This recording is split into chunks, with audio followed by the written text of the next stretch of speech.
Bienvenidos a Colibrí Radio, tu magazine sobre el medio ambiente.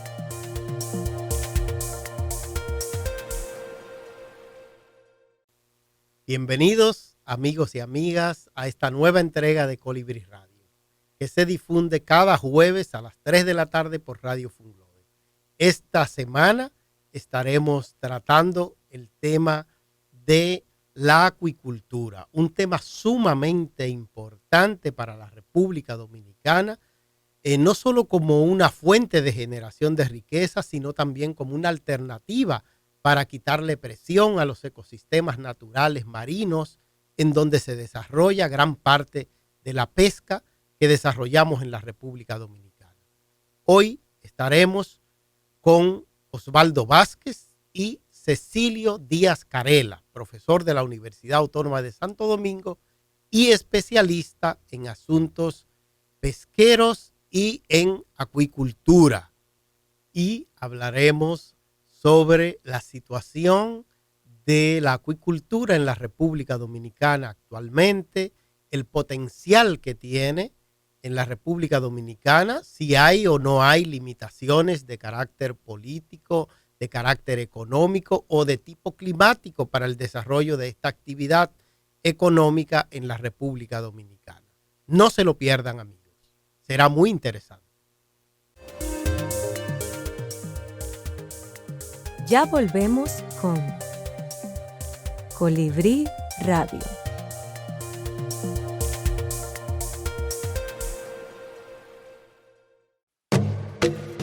Así se escucha Radio Funglode. Escúchala. Ya estamos de vuelta con Colibrí Radio.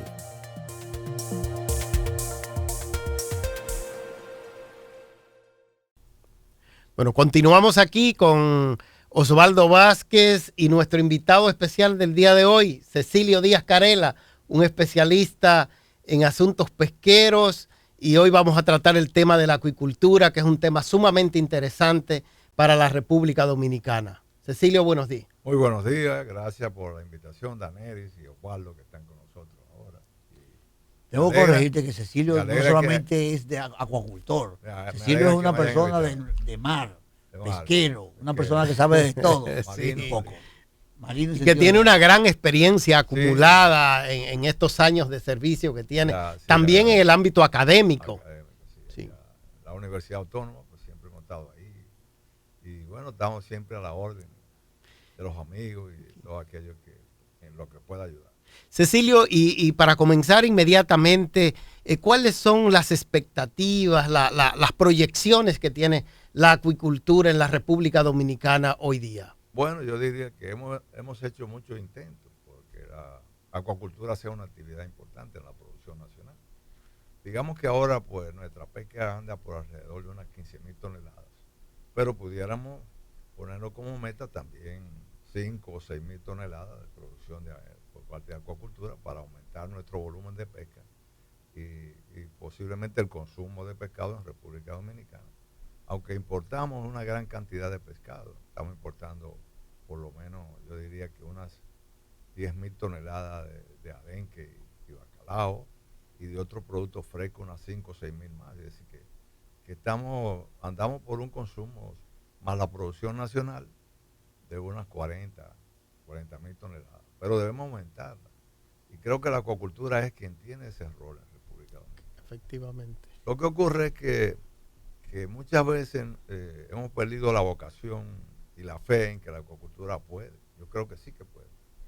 Lo que ocurre es que hay que fomentar y ayudar a los sectores menos favorecidos de la población e incorporarlo a programas de acuacultura que indudablemente tengan que recibir en principio la ayuda del Estado. Y luego esa gente pues se ayuden y se impulsen, se les da asesoría hasta que ellos pues caminen. Como todo, siempre hay que ayudar para que camine. El niño comienza a dar los pasos, pero si tú no lo ayudas, finalmente él se da cuenta que puede caminar. Y así nosotros podemos ayudar al desarrollo de la acuacultura, que ya tenemos más de 20, 25 o 30 años tratando de impulsarla y finalmente no lo logramos. Una pregunta, Cecilio. Tú tienes una vasta experiencia en esos temas y has visto cómo en las últimas décadas ha habido iniciativa de parte del gobierno de desarrollar esta actividad. Sí. Si tú recordarás, en los años 80 vivíamos la época de oro de la promoción de la acuacultura. Sí. Y se desarrollaron grandes proyectos. Sí. Y la camaronicultura trató de iniciarse con grandes proyectos por ahí por Montecristi, Manzanillo, por ahí por el sur del país, donde se establecieron grandes estaciones de cultivo. Sí. Y recuerdo que el camarón también se promovió muchísimo para desarrollarse en el país. ¿Qué ha pasado con estos proyectos? ¿Por qué no han triunfado si comenzaron desde hace tanto tiempo? Bueno, yo diría que sí, como tú dices, por ejemplo, recuerdo que en Montecristi se inició un proyecto que se llamaba Isabel Acuacultura. Ellos estaban tratando de cultivar ahí el Peneus monodon, que es un camarón traído de Asia, ¿no? Específicamente toda esa región de Asia, Japón, el Peneus japónico. Y luego, pues, aquí se desarrolló también, digamos, en América del Sur, en muchas regiones, especialmente se comenzó mucho en Ecuador, que fue donde comenzó más el desarrollo del Peneus banamey, que es finalmente el camarón que ha resultado, porque ahora se cultiva mucho en Honduras, y aquí en República Dominicana se estuvo cultivando en una estación que había en Jaquimelle y también en Jaquimelle Canoa, ¿no? Próximo a la bahía de Neiva. Ahí había un proyecto muy grande, yo diría que era de más de 50 hectáreas de producción de camarón, y ellos estaban produciendo ahí unas 400 toneladas. Ellos tenían el laboratorio para producir las larvas ahí en Matanzas, un laboratorio que costó unos 20 millones de pesos en ese entonces. Es decir, que estamos hablando de un proyecto millonario y que facturaba alrededor de 80 millones por año. Y estuvo en República Dominicana supliendo camarón a los centros turísticos que hoy en día hay que importar. Es decir, que hay que gastar dólares para traer esos camarones porque el turismo lo demanda. Entonces, son fracasos que quizá el Estado dominicano se ha desentendido un poco del aspecto de la acuacultura. Y creo que la acuacultura puede prosperar en República Dominicana siempre y cuando sea una política de Estado. Lamentablemente lo ha sido en Taiwán, en Japón, en todos esos países, el Estado se interesa. Yo recuerdo una vez que estuve en Taiwán, preguntamos cuál era el presupuesto al sector agropecuario y ellos dijeron, no, el que haga falta. No tenemos un presupuesto fijo, el que haga falta para que el sector agropecuario, que es la base de la alimentación de un país, también parte de lo que es generación de productos de lo que llaman los economistas commodities para la exportación, está en el sector agropecuario. Por tanto, allá yo veía proyectos que eran de cerdos con peces, patos con peces, vegetales con peces, es decir, había muchas formas de producir y tuvimos mucha experiencia también. Recuerdo que en Mayagüez había un proyecto que teníamos que era de berro con peces. ¿Berro? Berro, sí. Porque ahí en unas canaletas de concreto se hacía pasar agua y ahí se echaban tilapia hasta cierto tamaño. Claro, después se cogen esas tilapias, que ha sido el pescado que más habilidades o manejo ha permitido para la acuacultura. A nivel de agua dulce, la tilapia, sobre todo nilótica, después se hizo un híbrido de tilapia roja, que también ha tenido éxito.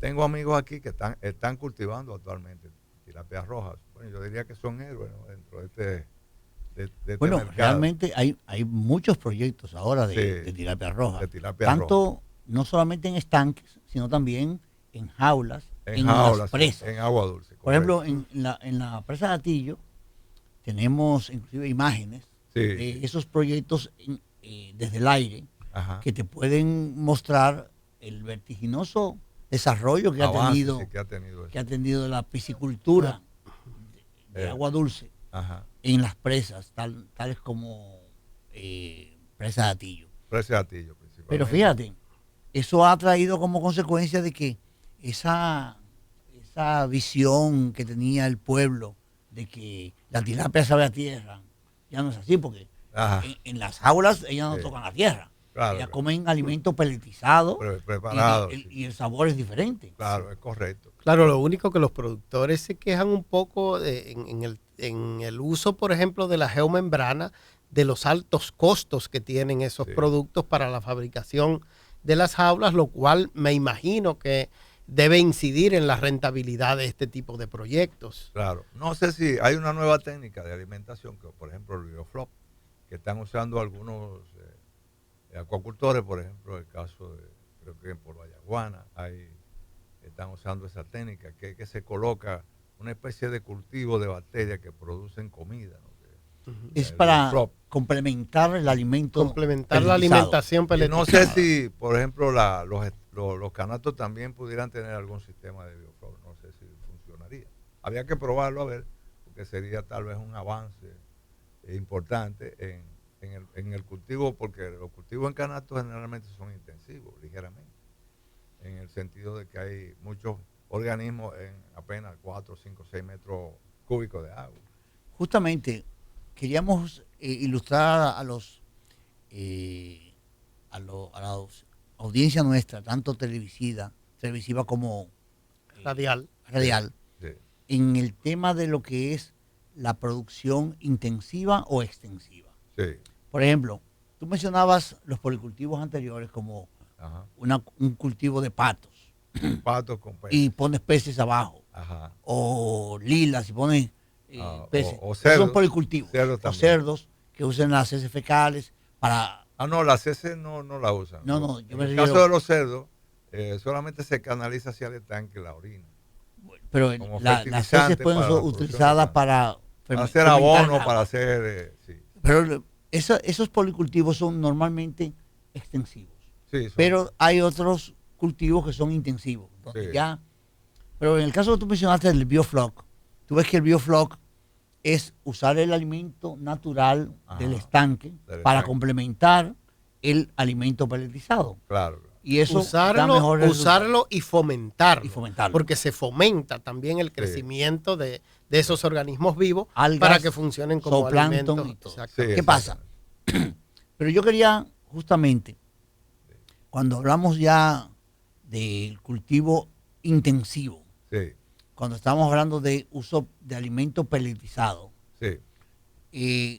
ver cómo ese alimento que cuesta recursos, no perderlo, cómo usarlo de manera racional, de que el productor no vaya a perder recursos en la compra de alimentos, que él tenga una conversión alimentaria eficiente. Claro, eso por ejemplo nosotros exigíamos que el producto peletizado tuviera una cierta, lo que llamamos hidroestabilidad, de manera tal que no se deshiciera rápidamente en el agua, sino que permitiera pasar un periodo de tiempo que antes de deshacerse, que el pez lo pudiera aprovechar.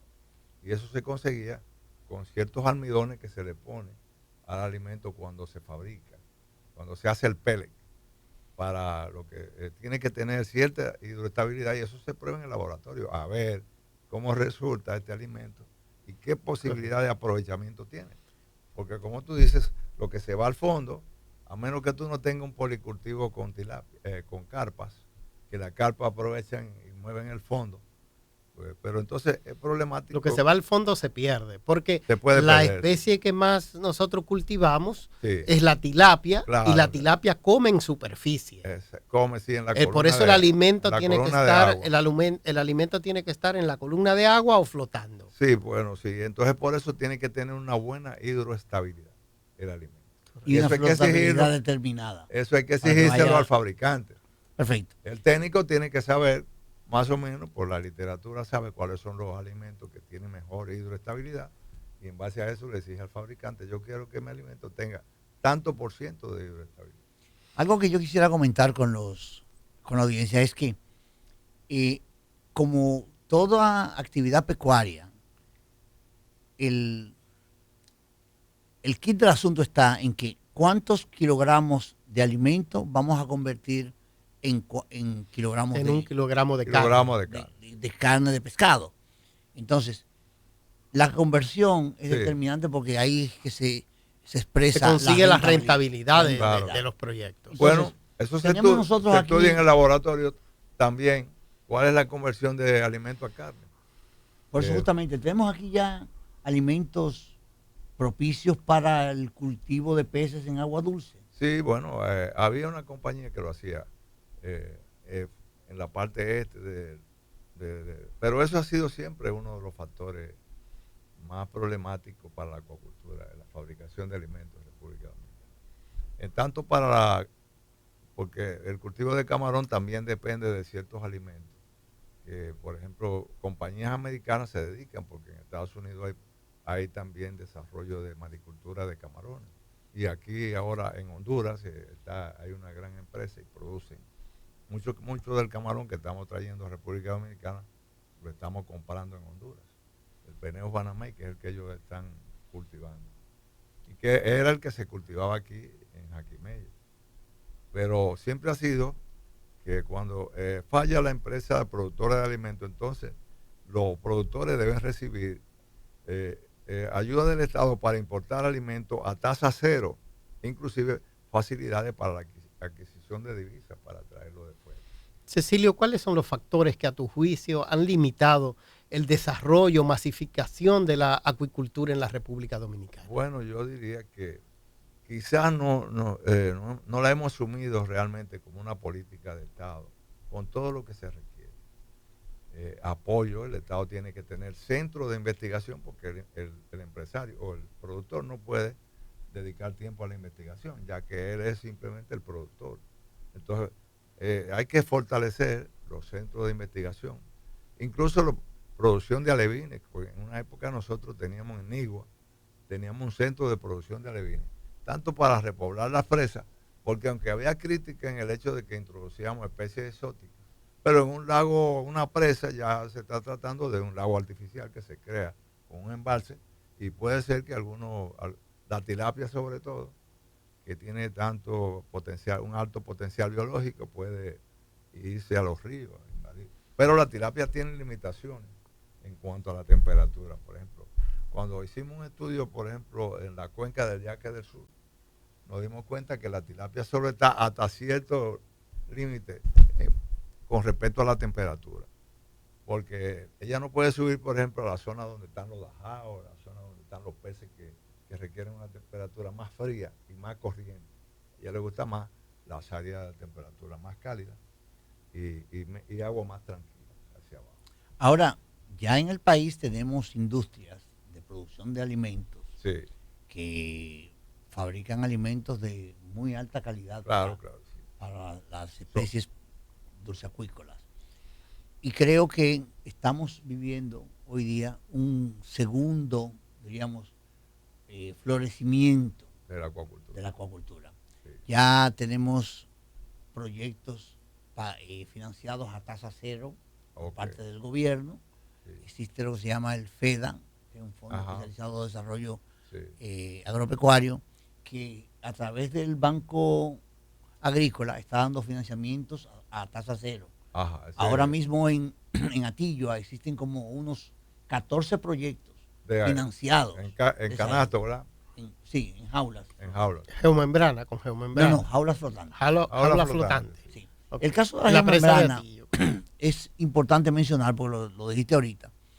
Si ustedes recordarán, existían los estanques de tierra, que era simplemente una excavación, pero cubierta de geomembrana. Sí, ahora se están haciendo sobre superficie. Antes de la geomembrana. Sí. Solamente de una excavación que se le echaba agua y eso se sellaban con el mismo peso del agua y apisonándolo, sellaban la percolación del estanque y ahí se cultivaban. Sí. Entonces, ese es el estanque que comenzó a usarse al principio, en los años 80. ¿Qué pasa? Con la inserción de la geomembrana, ya en vez de sellarlo de manera natural, lo que hace es cubrirlo con geomembrana, y esa geomembrana lo que hace es que el pez eso ayudó mucho a mejorar el sabor de la carne. Ya no sabe a limo, no sabe a la arcilla, tierra, como se dice, que tenía contacto con el pez. Sí, porque el sabor a tierra se lo da una alga verde azul que se desarrolla en agua dulce. Y entonces, como ellas la consumen, las tilapias son filtradoras y consumen fitoplancton y zooplancton. Entonces ahí puede, en la carne se repercute el sabor de esa alga. Pero si tú la cultivas con alimentos y ella tiene menos acceso a ese tipo de fitoplancton, mejora la. Por eso es importante la investigación.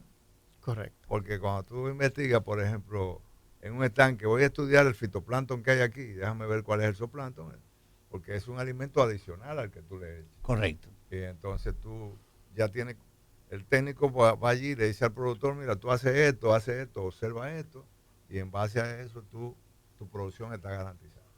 Eso es lo que necesitamos. Más apoyo en términos de la investigación que pueda ayudar a la producción.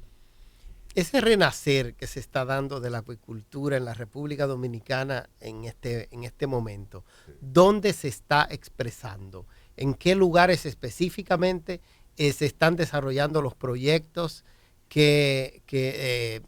piscícolas en este momento en la República Dominicana? Tengo entendido, por ejemplo, que hay proyectos en Río San Juan, hay proyectos también en la zona que ya sabemos de Monte Plata. Por ejemplo, tengo el amigo, el francés amigo mío, que Leclerc. Está trabajando en esa zona. Incluso su esposa tiene una parte que ella se dedica a la producción de camarón. Y él pues produce camarón y tilapia, las dos cosas. El camarón macrobia con Rosenberg, que lo trajimos en el año 82, si no me equivoco.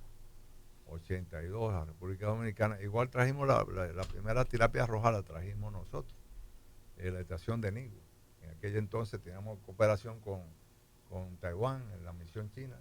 Se trabajó mucho, trajeron la carpa, en este caso la carpa china, 3 variedades, la carpa espejo, la carpa espejo cabezona. También. La carpa espejo se trajo de Israel. Sí, pero en esa época se trajo la carpa plateada, la carpa herbívora y la cabezona, las 3. Pero esa carpa todavía se pescan en las presas. Y de gran tamaño, porque también fueron liberadas en la presa. Se creó una fauna hitícola ahí de peces. Sí, eso hay que resaltarlo, porque esa mencionaste Israel, Taiwán. Sé que las escuelas, los centros de capacitación de técnicos que existían en el país estaban básicamente auspiciados por esos gobiernos. Entonces, hoy día tengo entendido que esos centros han cerrado, ya no están funcionando. Y eso no ocasionará una carencia de capacidades técnicas para ese renacer de la acuicultura que tú señalas que se está dando en este momento. Hay duda que hace falta. ¿Y qué se puede hacer? El Estado puede, a través, por ejemplo, de la organización que tiene ahora, que es el Codopec, tener, ¿verdad?, ahí asesoría, contratar asesoría extranjera. Los gobiernos siempre están dispuestos a Israel también siempre puede, porque ellos, tú sabes que ellos generalmente venden, digamos, la asesoría, pues nosotros podemos contratar asesores. Los gobiernos siempre están dispuestos, lo difícil es que pongan dinero. Sí, bueno, en la maricultura y en la pesca marina, pues podemos contar siempre con Japón, que siempre... Sí, pero, por ejemplo, en la parte académica, tú que has sido un académico también en parte de tu vida, ¿qué tendríamos nosotros que desarrollar aquí como un técnico pesquero? ¿Qué tipo de carreras que puedan preparar los especialistas que nos permitan desarrollar? Podríamos desarrollar en la Universidad Autónoma, por ejemplo, un técnico en acuacultura. El técnico biólogo podríamos, por ejemplo, ya se imparte la acuacultura. Allá está Zacarías Seara, que hizo su especialidad en Mayagüez también en acuacultura. Sí. Están los muchachos del CIVIMA, que también algunos de ellos. Sí que tenemos posibilidades y solamente teníamos que llegar a acuerdo con el gobierno para que el gobierno diga dónde tenemos que comenzar a trabajar y ayudar. Y también en el Ministerio de Medio Ambiente hay algunos compañeros que tienen mucha experiencia en acuacultura. Codopesca también. Sobre todo las muchachas que trabajaron en los laboratorios laboratorios para producción de larvas de camarón. Están en Costero Marino. Sí, sí. Y Andrea. Y son recursos que se Fedora están perdiendo ahí. Pero lamentablemente tenemos que ver cómo rescatamos y reunimos todos esos recursos humanos para poder echar. Yo creo que Andrea y Fedora están entre las privilegiadas allá, sí, que recibieron Andrea la mayor y capacitación. Ramona están allá. Exacto. Y son muchachas que se está perdiendo, como te dije, ese recurso. Porque lo que ellas aprendieron es algo que tiene que hace falta. Sí, lo aprendieron para multiplicarlo, para dárselo a otras Mira personas. que ese laboratorio de maricultura de Asua, que se perdió esa granja que manejaban los chinos, tenemos que recuperarlo. Porque ahí se producían 40 toneladas, no era mucho, pero a nivel de prueba, 40 toneladas de camarón.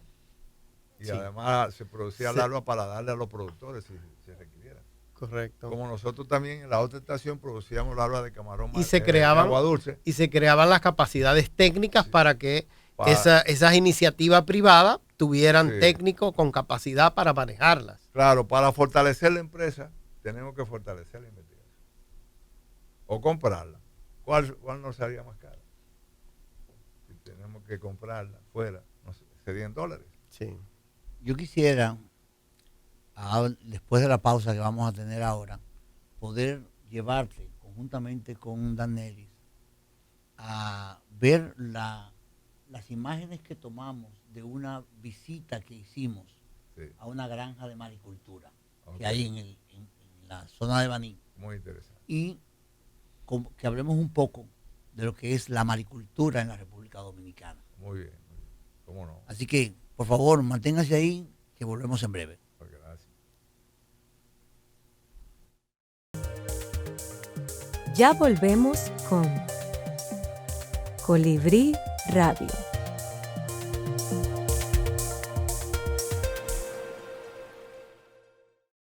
Radio Funglode.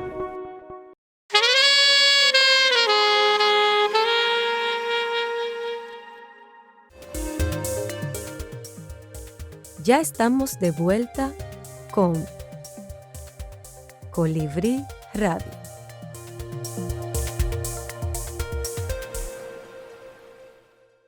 Gracias, mis amigos, por continuar con nosotros. Ahora vamos a hablar de una experiencia única que tuvimos. Fuimos a la granja de peces de Aquilic Dominic en Salinas y vimos cómo todo el proceso de producción en el mar. Sí. Y recuerdo, Cecilio, que cuando tú estabas en el gobierno en estos menesteres, fuiste de los pioneros de los proyectos de maricultura en el país. Correcto. Recuerdo aquellos proyectos de cultivo de cangrejo, de centolla, que se hicieron. Ajá, era en canasto flotante también. ¿Y qué pasó con ese proyecto? Bueno, ese proyecto lo estábamos haciendo en el año 88. 87 comenzó con un financiamiento del Secretariado Técnico de la Presidencia, así se llamaba en ese entonces, lo que hoy se llama Ministerio de Economía, Planificación y Desarrollo. Y además tenía un ingrediente para los técnicos de parte del Smithsonian Institution. Entonces la idea de ese proyecto era poder fomentar lo que llamamos el Caribbean King Crab, que sería como el Alaska King Crab, pero este se llama el Mitra espinosísimo, que es el cangrejo centolla. Entonces comenzamos a cultivarlo en canastos flotantes. En Buen Hombre había una estación y otra aquí en Puerto Viejo. Sabe que el cangrejo es herbívoro. Entonces preparábamos paneles de algas. Los paneles tú los pones en el mar y ahí se van poblando. Luego tú lo sacas y lo metías en el canasto para proporcionar el alimento al cangrejo. Pero el proyecto no resultó como se esperaba, porque el cangrejo, llegado a cierta etapa de desarrollo, es muy caníbal. Es decir, comienzan a comerse entre ellos. Entonces, de una población, vamos a suponer, de 1000 cangrejitos, a lo mejor terminan 4 siendo aprovechables comercialmente. Realmente no era sustentable. Pero sí tenía un factor importante, y era el fomento de la población. Ese es el concepto, de que la gente debe entender que hay que cultivar en el mar. Sí. Y de ahí viene lo de la acuacultura. Sí. Entonces, justamente ya a partir de esos inicios comenzó en República Dominicana a desarrollarse cultivos en el mar. Correcto. Justamente recuerdo cuando tú estabas todavía como director, como su secretario de Recursos Costeros Marinos. Sí. Y estaba iniciándose aquí una empresa de cultivo en el mar, sí, que era denominada como la Acuigigantes. Ajá, sí, esa empresa se dedicaba al cultivo exclusivamente de dorada y de lubina, sí, la cual fue desarrollada en Salinas. Ajá. Y es precursora a esta Killing Dominic, porque fue transformándose de empresa en empresa hasta llegar hoy día a esta gran empresa que tenemos allá en Salinas. Sí, sí, yo recuerdo que le dimos permiso y también fuimos muchas veces allá para también facilidad para importar el alimento, recuerdo también. Y bueno, ellos llegaron a conseguir mercado en Canadá y vendían y pudieron vender la libra a $7. No sé cómo ustedes la están vendiendo ahora, pero ellos lograron vender, sobre todo la dorada, tenía mayor mercado. Incluso fui a una degustación que se hizo en el restaurante D'Agostini, que se llama, el que está ahí en la... D'Agostini, sí. Sí, ahí se hizo una degustación de dorada para que la gente conociera. Dorada a la sal fue el plato. Y sí, fueron mucha gente, muchos invitados que invitó la compañía. Lo que yo vi, ¿qué opinión te merece esa visita que tú acabas de hacer? Sí, lo que vi en Salinas es una experiencia extraordinaria y habla mucho de la capacidad que tiene la República Dominicana para desarrollar la maricultura en grandes, digamos, extensiones marinas y en grandes cantidades. Es una fuente de generación de divisa y también es una fuente de producción de proteínas de alta calidad que sería demandada tanto por los dominicanos y dominicanas como por los turistas que nos visitan cada año. Yo vi en esa empresa una gran oportunidad para la República Dominicana. Obviamente, todo tipo de proyecto, y este no es una excepción, que se desarrolle en ecosistemas tan frágiles como los ecosistemas marinos, necesitan pasar por amplias medidas de regulación y de control para evitar los impactos ambientales negativos sobre los ecosistemas. En principio, la maricultura y la acuicultura a nivel terrestre, pues en agua dulce, pues comenzó previo a eso la liberación de alevines en los cuerpos de agua, y esto tuvo un impacto sin lugar a dudas sobre las especies propias de nuestros ecosistemas acuáticos de agua dulce, y tampoco queremos que eso pase en los ecosistemas de agua salada. Pero yo creo que se ha avanzado mucho en el conocimiento, en la investigación científica, y hoy día se pueden hacer con mucha seguridad proyectos como los que tenemos en Salinas, creando fuentes de empleo, generando, como decía, riqueza, que es muy importante para el país. Eso que tú mencionas es uno de los aspectos más importantes de la acuacultura. Sí. Lo que se llaman, ¿cuáles son las amenazas de los proyectos de acuacultura? Sí. Y eso es uno de los principios que hay justamente en Killing Dominic. ¿Por qué? Porque están cultivando especies que no se reproducen en la República Dominicana de manera natural porque requieren de una temperatura muy baja. La dorada, para reproducirse, necesita entre 8 y 14 grados Celsius para reproducirse. Temperaturas que no alcanzamos nunca en Salinas. Aquí. Al contrario, tenemos muy por encima de ello. Qué bueno, porque esa es una garantía de que nunca se van a silvestrar en nuestros ecosistemas. No. ¿Qué tenemos que hacer?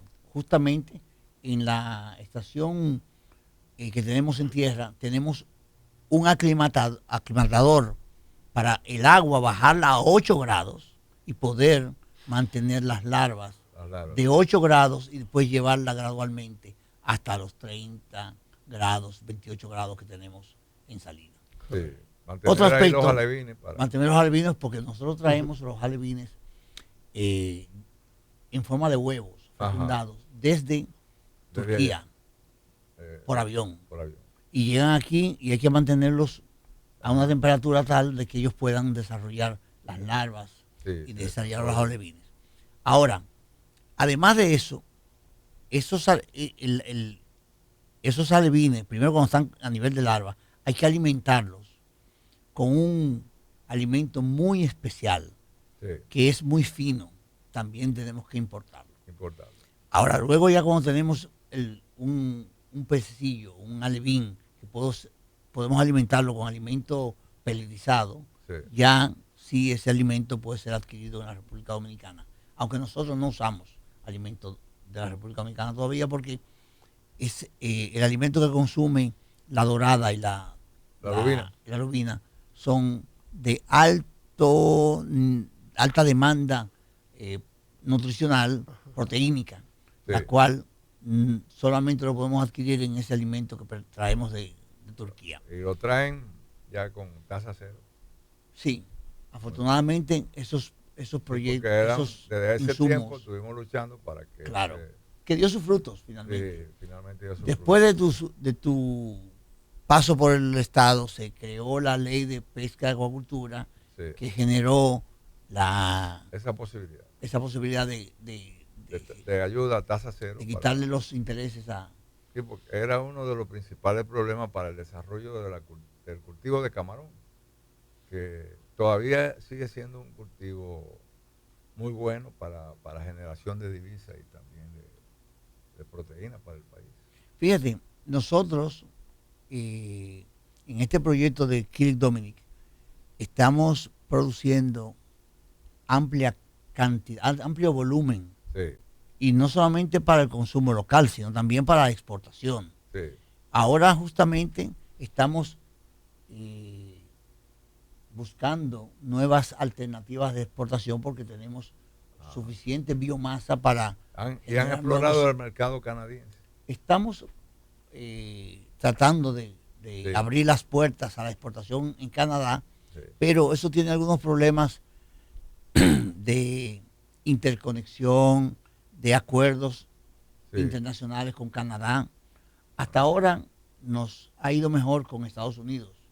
Y estamos exportando toda la semana grandes cantidades, 2-3 toneladas semanalmente hacia los Estados Unidos. Aquí serían los negocios españoles, los restaurantes españoles, que con el español le gusta más la dorada. Bueno, al dominicano también, porque nosotros tenemos una amplia distribución a través de... Es que el dominicano no la conoce muy bien, por eso hay que hacerle también campaña. Claro. Para eso. Ahora, yo creo que, Danelis, tú la probaste. Yo creo que excelente, dar una excelente sabor, excelente sabor. La he comido. No, tú eres un experto en dorada, pero yo digo a Danelis que estuvo ahí y vio más o menos. Excelente sabor. Y un pescado con mucha vistosidad, buen tamaño, alcanza un desarrollo excelente. Sería bueno, Danelis, entonces que allá se abriera un sitio que aquí el dominicano pueda ir a comprarlo. Aquí vendemos a través de las redes de distribución como un ejemplo te doy, CCN, los supermercados nacionales. En todos los supermercados nacionales hay la venta de nuestros productos. Está muy bien. Pero quisiera también mencionar que además de la dorada y la lubina, está la corvina roja. La corvina. Esa corvina ha dado un resultado impresionante porque crece bastante rápido. Tenemos en un solo año, desde 1 centímetro del tamaño de alevín, alcanza a 1,5 kilogramos, es decir, casi 5 libras en un año. Eso es un gran de mayor crecimiento. Las especies más rápidas en crecer en acuacultura, en maricultura, es la corvina roja. Y para nuestro país, eso es ideal. Muy bueno. En 8 meses ya tú estás sacando una producción. Está trayendo corvina también de América del Sur, para las empresas pesqueras. Hay unas empresas que están trayendo corvina también. Muy bien. Entonces, no sé si tú tuviste la oportunidad de ver el tamaño que tienen. Sí. Ahora mismo la que tenemos hay de 12 a 15 libras. Sí. Que son, ¿Cómo anda la conversión? Bueno, la conversión depende mucho porque solamente se han hecho ensayos con pequeñas cantidades. Okay. No podemos llegar todavía a la conclusión de la conversión alimentaria y la rentabilidad porque hay muchos factores que inciden. Sigue siendo demostrativo por el momento. Sí, estamos en investigación. Correcto. Que es uno de los aspectos fundamentales para la maricultura. Todo. Esa investigación básica que nos generen esos conocimientos que puedan ser utilizados en la producción. Claro. Entonces, cuando tú estabas allá, que vi que realmente estabas alimentando los peces, ¿cómo cuando tú veías esa reacción de los peces de los animales comiendo? comiendo. Realmente te digo que lo que me pareció, la idea que me asaltó en ese momento es que tenemos un enorme potencial de desarrollo de esta industria. Sí. Un enorme, porque somos una isla y tenemos las condiciones que tenemos en Salinas o condiciones muy parecidas tenemos en muchos lugares del país. Yo creo que hay que revisar las normativas, revisar las políticas de fomento de la inversión en esta industria que tenemos y hay que retomar ese tema porque realmente es impresionante, es muy gratificante ver cómo se lanzan todos estos animales, esa cantidad enorme de animales en esta jaula sobre el alimento que se le tira. Y tú ver esto es realmente impresionante. Sí. Ver la conducta de ellos. Sí, sí. Muy interesante. Y voy a decir algo que como uno está alimentando y lanzando nutrientes al mar, alrededor de las jaulas, claro. Se ha desarrollado unas pesquerías locales impresionantes. Claro, esa es la idea, por ejemplo, de los FACs. Los FACs que usan los japoneses para ponerlo a 10 millas de la costa, con flota y ¿cómo se llama? Ancla. Y los peces vienen solamente porque hay una cantidad de artejos que hace sombra ahí en medio del mar. Claro. Sí. Ese FAD, que es el Feed Aggregation Device, esas agregaciones de peces, yo lo vi en Haití. Era una boya con unos flecos que creaban sombra, y daban la impresión de que eran peces nadando. Y eso agrupaban a los peces pelágicos y ahí venían los dorados entonces a comerse. Y el dorado principalmente. Nosotros lo fomentamos aquí en Samaná, los pescadores que tenían, le fomentamos varios fallas en la zona de afuera. Pero que ese FAD, que se le llama así en inglés, es la famosa balsa que usamos nosotros aquí con penca de coco. En español se le llama balsa, por cierto. Con penca de coco, así que ahora, esas pesquerías que se han desarrollado alrededor de las jaulas, nos dan las gracias todos los días por tener esas jaulas ahí. Claro. Sí, porque hay comida. Traemos nutrientes y de ahí vienen los machuelos y vienen los... Han creado una cadena. Los dorados y la albacora. Ahí van a venir los jureles, albacora, dorado. Realmente ellos se benefician y van a venir también cadite, sierra. Entonces, bueno, pues, a mí me gustaría escuchar a Cecilio con esa experiencia amplia que tiene. ¿Qué debería hacer, Cecilio, qué tú crees que debe hacer el Estado dominicano para fomentar, para atraer la inversión extranjera y la inversión criolla también, privada, hacia el desarrollo de este tipo de proyectos? Bueno, yo diría que la pesca, lamentablemente, no se ha determinado que sea política de Estado, porque se creó el Codo Pesca como una institución autónoma y entonces va hacia una ley, pero como que se trabaja medio ambiente que debería trabajar en combinación con Codo Pesca, como que no se define una política de qué es lo que vamos a fomentar. Y eso es lo que hace falta, que se ponga la pesca como política número 1, República Yaca, como tú dijiste, somos media isla, que debemos trazar nuestro desarrollo en función de que somos una isla. no podemos vernos como un continente porque no lo somos. No lo somos. Entonces, en base a que somos una isla, debemos hacer, no solamente pescar aquí, porque nosotros podemos pescar a 10 millas, 20 millas, podemos conseguir cuotas en países vecinos. Es decir, hacer todo lo que hay que hacer para que la pesca sea fuerte en República Dominicana. Y segundo, desarrollo de la acuacultura. La acuacultura es el ala que hay que desarrollar para no presionar demasiado la pesca. Quitarle presión a los stop pesqueros marinos. Entonces, cuando tú formas pescadores para que pesquen en alta mar, tú le quitas presión a la pesca costera. Y esa es la idea que teníamos, formar. Incluso en Sánchez, que hay muchos pescadores y hay problemas, porque pescan con batidoras y un montón de cosas a la orilla del mar. Nosotros queríamos que los jóvenes, hijos de esos pescadores, se formaran como pescadores de alta mar. Y aprendieran a pescar chillo en los bancos.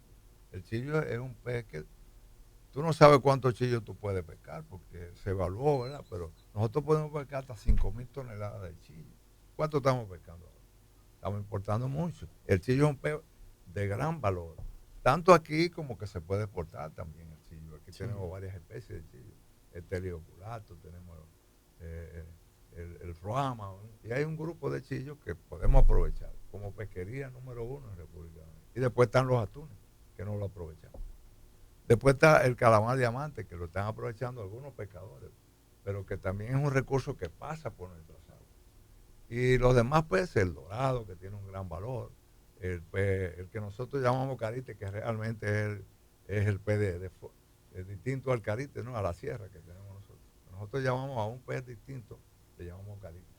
Pero ese también. ¿Nosotros tenemos algún tipo de limitaciones climáticas o de calidad de agua para el desarrollo de la acuicultura? ¿Se conoce de algún tipo de limitaciones? ¿Cómo son nuestras aguas? ¿Son buenas? Son altas para el desarrollo de la acuicultura. Las aguas, y si son duras, pues se puede resolver. En algunas zonas del país son duras, pero se puede resolver. Se puede tratar las aguas.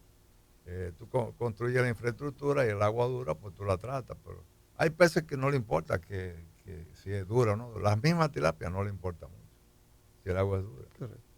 O sea que no tenemos limitaciones. De terreno, bueno, tenemos terrenos marginales que se pueden usar en acuacultura.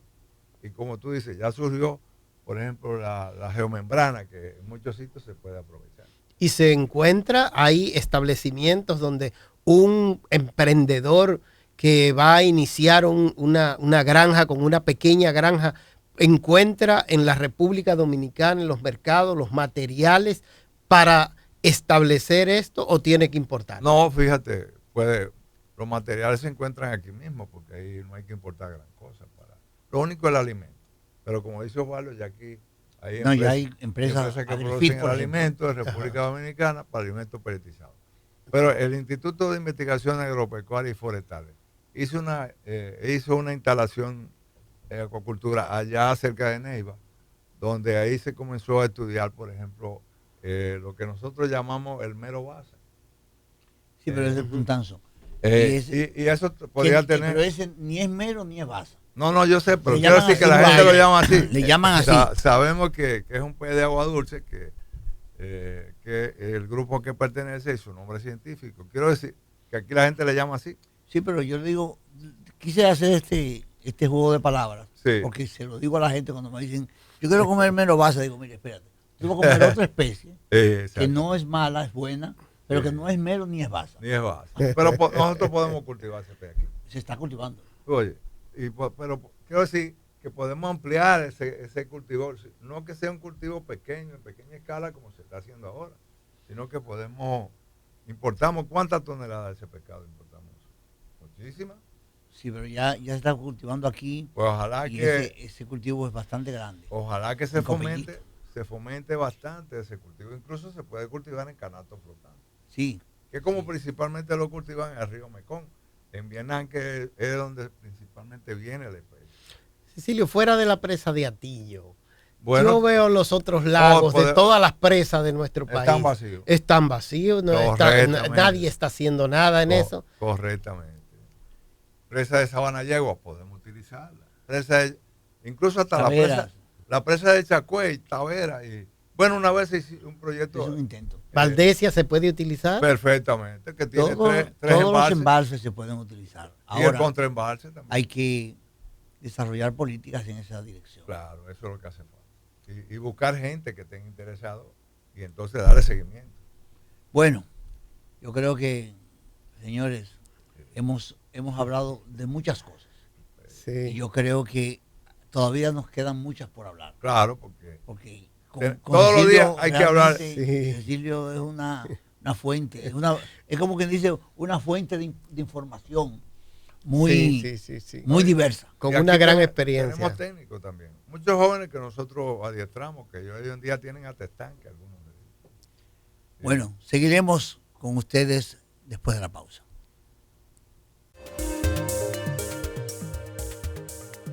Ya volvemos con Colibrí Radio.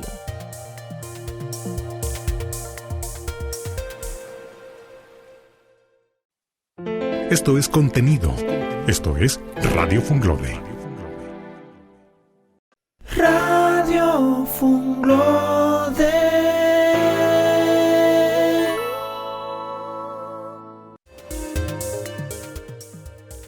Ya estamos de vuelta con Colibrí Radio.